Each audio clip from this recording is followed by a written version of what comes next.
গতানুগতিক ট্রাফিক ব্যবস্থাপনা মিলবে না মেট্রো রেলের সুফল বলছেন বিশেষজ্ঞরা, শৃঙ্খলা ফেরানোর তাগিদ। বঙ্গবন্ধু প্রতিকৃতিতে আওয়ামী লীগের নতুন কমিটির শ্রদ্ধা, চ্যালেঞ্জ মোকাবেলায় নেতৃত্বে অভিজ্ঞরা, বললেন কাদের। বিশ্বজুড়ে জাঁকজমকভাবে উদযাপিত হচ্ছে বড়দিন, ত্যাগের মাধ্যমে শান্তি বজায় রাখার আহ্বান। মিরপুর টেস্টে আশা জাগিয়েও পারল না বাংলাদেশ, ভারতের বিপক্ষে 3 উইকেটে হার।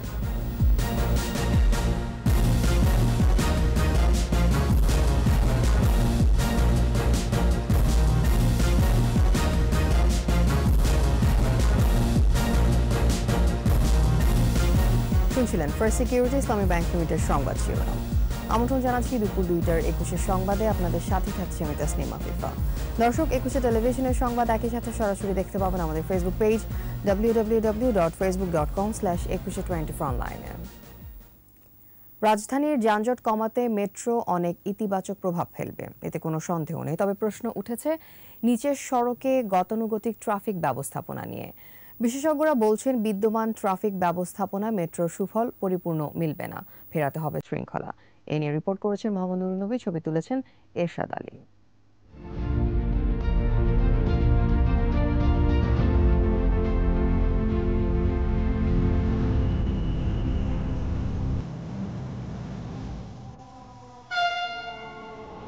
উড়ালপথে অত্যাধুনিক গণপরিবহন আসলেও মূল সড়কের চিত্রে তেমন পরিবর্তন হচ্ছে না। নির্মাণযোগ্যের দিয়াবাড়ি অংশে সবুজ মাঠ থাকায় স্টেশনগুলো যথেষ্ট খোলামেলা জায়গা রাখা গেছে, কিন্তু বাস্তবতা হলো শহরের ভেতর বলতে গেলে যা একেবারেই অনুপস্থিত। বিশেষ করে মিরপুর 10, কাজীপাড়া, শেওড়াপাড়া অংশে পথচারীদের চলাচলের পথ সংকুচিত। এ কারণেই এ অংশে যানজট তৈরির শঙ্কা থেকেই যাচ্ছে। অনেক ছোট, এটা আমরা দেখতে পাচ্ছি। ফুটপাত নাই, গাড়ি পার্কিং এর জায়গা নাই। একই লেনে যদি 2টা গাড়ি ঢোকায় সেক্ষেত্রে ওভারটেকিং করতে অ্যাক্সিডেন্ট হবে। প্রধান সড়ক ও ফিডার সড়কগুলো হয়ে মেট্রো স্টেশনে আসা ও শেষ গন্তব্যে পৌঁছাতে চাপ বাড়বে ছোট ছোট যানবাহনের। বিশেষজ্ঞদের মত, এগুলো উপেক্ষা করে চলা সম্ভব নয়। মেট্রো হয়তো পিক টাইমের 17 থেকে 20% কমিউটারদেরকে সে লোড হিসাবে নেবে। বিভিন্ন ডেস্টিনেশনে যাওয়ার জন্য মেট্রো যাদের ব্যবহার হবে না, তারা ডেফিনেটলি দেখা যাবে নিচে নাকাল হবে, যানজট যাবে না, মোটর সাইকেলে রাইড শেয়ার ইউজ করবে, মোটর সাইকেলের সংখ্যা বাড়তে থাকবে, যেটা আনম্যানেজেবল। 2017 সালে নির্মাণ কাজ শুরু হবার পর বেহাল সড়ক, ধুলোবালু, জলাবদ্ধতায় বেগম রোকেয়া সরণিতে ঠিকমতো চলেনি যানবাহন। ক্রেতার দেখাও পায়নি বাণিজ্যিক প্রতিষ্ঠানগুলো। সড়ক উন্মুক্ত হওয়ায় ক্রেতার আনাগোনা বেড়েছে, এমনকি স্টেশনের আশপাশ ভবনগুলোর চাহিদাও বেড়েছে ব্যাপক হারে।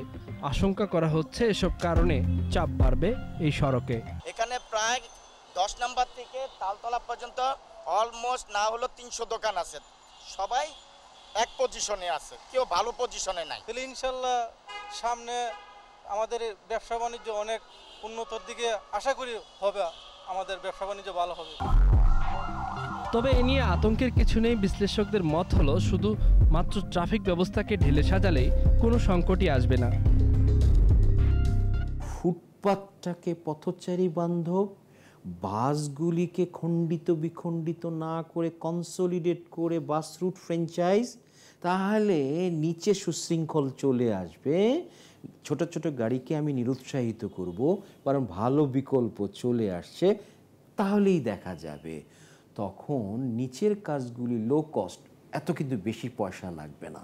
স্টেশন এলাকার ব্যবস্থাপনা যেমন স্মার্ট করার প্রয়োজন আছে, ঠিক তেমনিভাবে পারিপার্শ্বিক যানবাহন নিয়ন্ত্রণের উদ্যোগ নেবার পরামর্শ পরিবহন বিশেষজ্ঞদের। বলা হয়ে থাকে মেট্রো হলো গণপরিবহন ব্যবস্থার সর্বোচ্চ একটি ব্যবস্থা। নিচে সড়কে যে যানবাহন রয়েছে সেগুলো থেকে দৃষ্টি এড়িয়ে নিলে চলবে না। বাস রুট ফ্র্যাঞ্চাইজিং করে শহরের সড়কগুলোতে যান চলাচলে একটা শৃঙ্খলা আনার দিকে এখন নজর দিতে হবে বলে মনে করছেন পরিবহন বিশেষজ্ঞরা। মোহাম্মদ নুরুন নবী, 21 টেলিভিশন, আগারগাঁও, ঢাকা। জনগণই আওয়ামী লীগের শক্তি বলে মন্তব্য করেছেন প্রধানমন্ত্রী শেখ হাসিনা। গণভবনে তৃণমূল নেতাদের সাথে শুভেচ্ছা বিনিময় অনুষ্ঠানে এ কথা বলেন তিনি।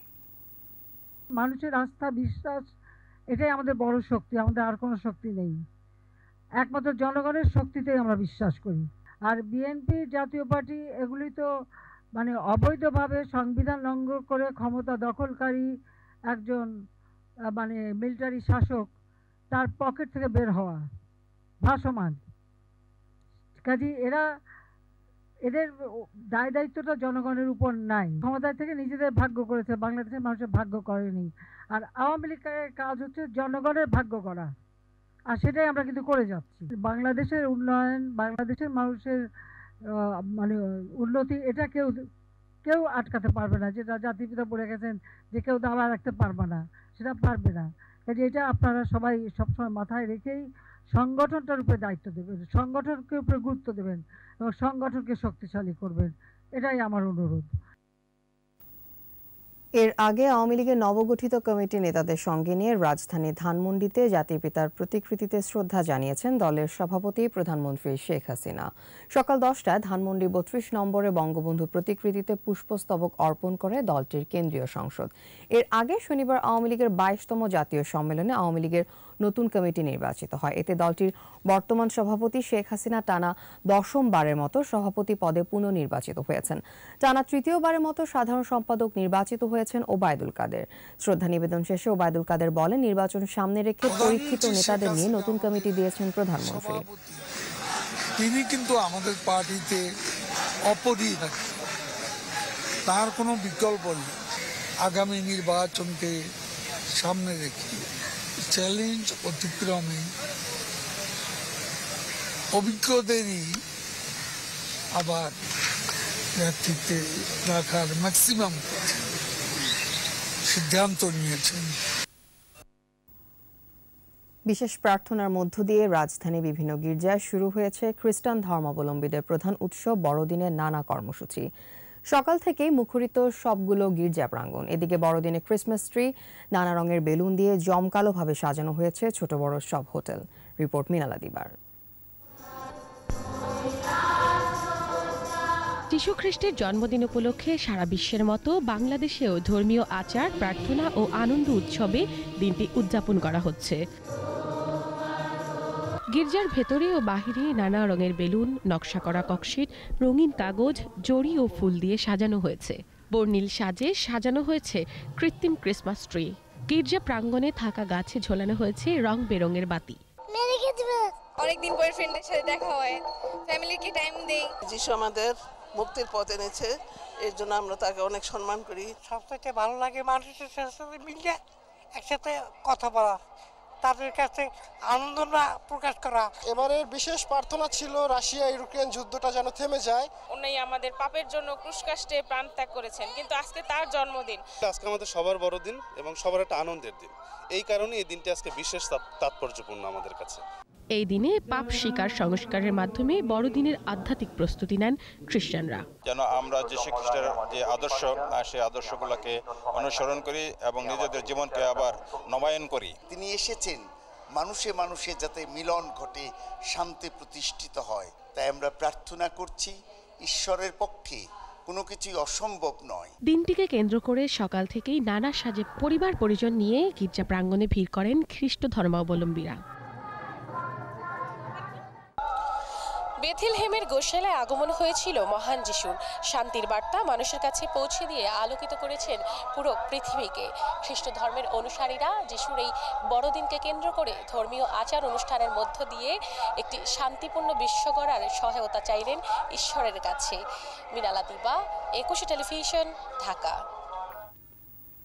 সংবাদে নিচ্ছি বিরতি, বিরতির পর যা থাকবে।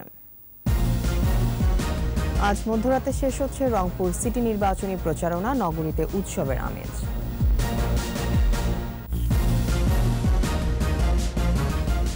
আপনারা দেখছেন দুপুর 2টার 21 সংবাদ। রংপুর সিটি নির্বাচনী প্রচারণা শেষ হচ্ছে আজ। ব্যস্ত সময় পার করছেন প্রার্থীরা। নির্বাচনকে কেন্দ্র করে নগরীতে উৎসবের আমেজ বিরাজ করছে। প্রধান দুই প্রতিদ্বন্দ্বী আওয়ামী লীগ ও জাতীয় পার্টির মেয়র প্রার্থী নিজেদের জয়ের ব্যাপারে শতভাগ আশাবাদী। রংপুর বিভাগীয় প্রতিনিধি লিয়াকত আলী বাদলের রিপোর্ট, জানাচ্ছেন মাসুম আল ইসলাম। 27 ডিসেম্বর রংপুর সিটি নির্বাচনের ভোট গ্রহণ। আজ রাত 12টায় শেষ হচ্ছে প্রচারণা। দলের নেতাকর্মী আর সমর্থকদের নিয়ে বিভিন্ন এলাকা চষে বেড়াচ্ছেন প্রার্থীরা। নগর জুড়ে উৎসবের আমেজ বিরাজ করছে। শতাধিক আইনজীবী আওয়ামী লীগ প্রার্থী হোসনে আরা লুৎফা ডালিয়ার পক্ষে নগরীতে গণসংযোগ করেছেন। উন্নয়নের ধারা অব্যাহত রাখতে নৌকায় ভোট চাইছেন ডালিয়া। আওয়ামী লীগ এমন একটি সরকার যারা কারচুপি বিশ্বাসী না, তারা সুষ্ঠু নির্বাচন সেই সরকারের মাধ্যমেই হবে আমি আশঙ্কা করি না। যারা মনে করে তারাই হয়তো পেশি শক্তি দেখাতে পারে, সেই দিকে আমি আইন শৃঙ্খলা রক্ষাকারীকে অনুরোধ করব এই বিষয়ের দিকে দৃষ্টি দেওয়ার। এদিকে জাতীয় পার্টির প্রার্থী মোস্তাফিজুর রহমান মোস্তফা বলেছেন, মেয়র থাকাকালীন সকল দলের নেতা সমর্থকদের সমানভাবে সেবা দিয়েছেন তিনি, তাই জয়ের ব্যাপারে শতভাগ আশাবাদী। 229টা ভোট সেন্টারে আমাদের নেতাকর্মীরা অতন্ত্র প্রহরীর মতো পাহারা থাকবে এবং ভোট কোনো ধরনের কারচুপি বা জালিয়াতি করার কোনো ধরনের চেষ্টা করলে তার স্পটে তার দাঁত ভাঙা জবাব দেওয়ার জন্য আমাদের প্রস্তুতি যথেষ্ট আছে। তবে ভোটাররা বলছেন, এলাকা ও জনগণের উন্নয়নে কাজ করতে পারবেন এমন প্রার্থীকে ভোট দেবেন তারা। এইবার ভালো নিয়ম হইলে তাহলে দেখি একটু কাজকাম যদি করতে পারে।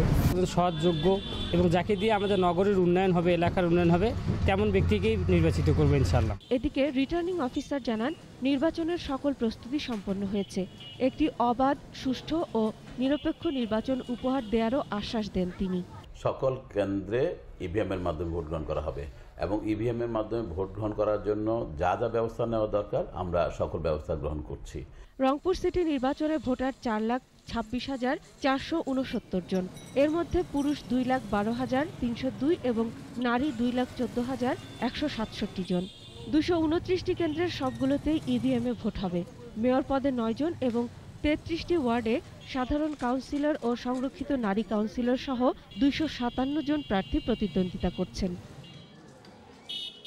Masuma Lisa, 21 television. ঘন কুয়াশা, হিমেল বাতাস আর তীব্র শীতে বিপর্যস্ত উত্তরাঞ্চলের জনজীবন। হাসপাতালগুলোতে শীতজনিত রোগে আক্রান্ত মানুষের ভিড় বাড়ছে। দুর্ভোগ বেড়েছে খেটে খাওয়া ও নিম্ন আয়ের মানুষের। প্রতিনিধিদের সহায়তায় মাসুমা লিসার আরও একটি রিপোর্ট। শীত নামতে শুরু করেছে দেশ জুড়ে, সাথে ঘন কুয়াশা আর হিমেল বাতাস। ঠাকুরগাঁয়ে দিনের বেলায় কিছুটা রোদ থাকলেও সন্ধ্যার পর থেকে কুয়াশার চাদরে ঢাকা পড়ছে। হাড় কাঁপানো শীতে জনজীবন বিপর্যস্ত হওয়ায় রাস্তাঘাট প্রায় ফাঁকা।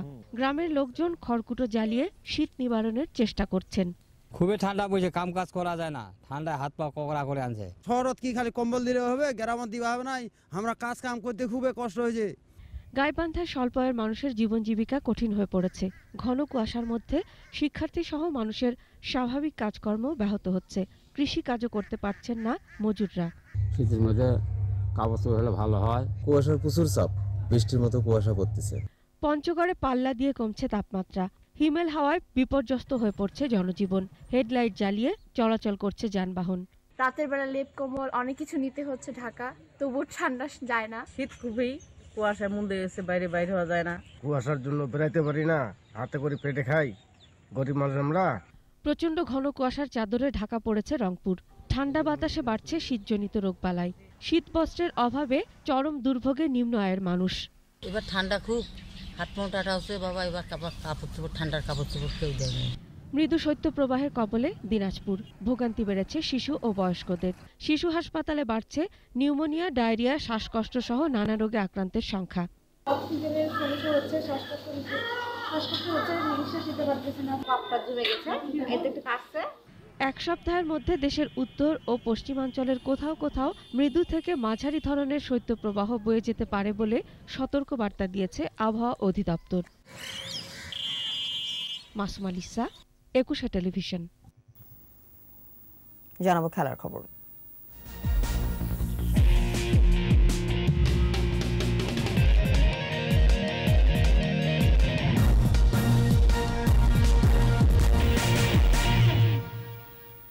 ফরাসি সমর্থকদের বিশ্বকাপ হারানোর কান্না থামাতে পাল্টা পিটিশন আর্জেন্টিনা। সই হয়েছে প্রায় 6 লাখ। আর্জেন্টিনা ফ্রান্স ফাইনালের লড়াই শেষ হয়েছে 18 ডিসেম্বর। তবে এক সপ্তাহ পরও থামছে না সমর্থকদের কথার লড়াই। আর্জেন্টিনা পাওয়া পেনাল্টি অবৈধ দাবি করে আবার ফাইনাল আয়োজনের দাবিতে গণস্বাক্ষর সংগ্রহ শুরু করে ফ্রান্সের সমর্থকরা। এবার তাদের বিপক্ষে পাল্টা পিটিশন দায়ের করেছে আর্জেন্টাইন সমর্থকরা। ফরাসিদের বায়না বন্ধ করতে অনলাইনে সই চলছে আর্জেন্টাইন সমর্থকদের।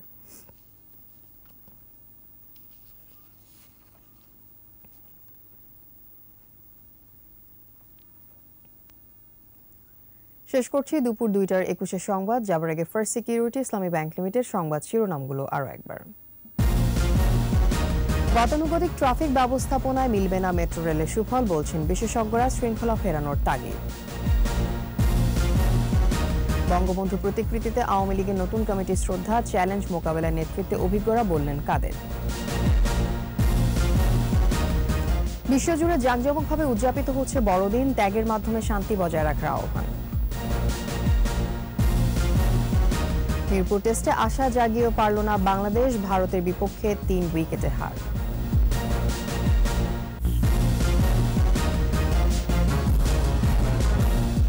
সর্বশেষ খবর জানতে ডায়াল করুন 2021 নম্বরে, ভিজিট করুন 21-tv.com এই ওয়েবসাইটে। এছাড়া ফেসবুকে লগ ইন করতে পারেন facebook.com/2124 অনলাইনে। এতক্ষণ সাথে থাকার জন্য ধন্যবাদ। আমাদের পরবর্তী সংবাদ সন্ধ্যা 6টায় দেখার মতন রইল। স্বাস্থ্যবিধি মেনে চলুন, নিরাপদে থাকুন। 21 সাথে।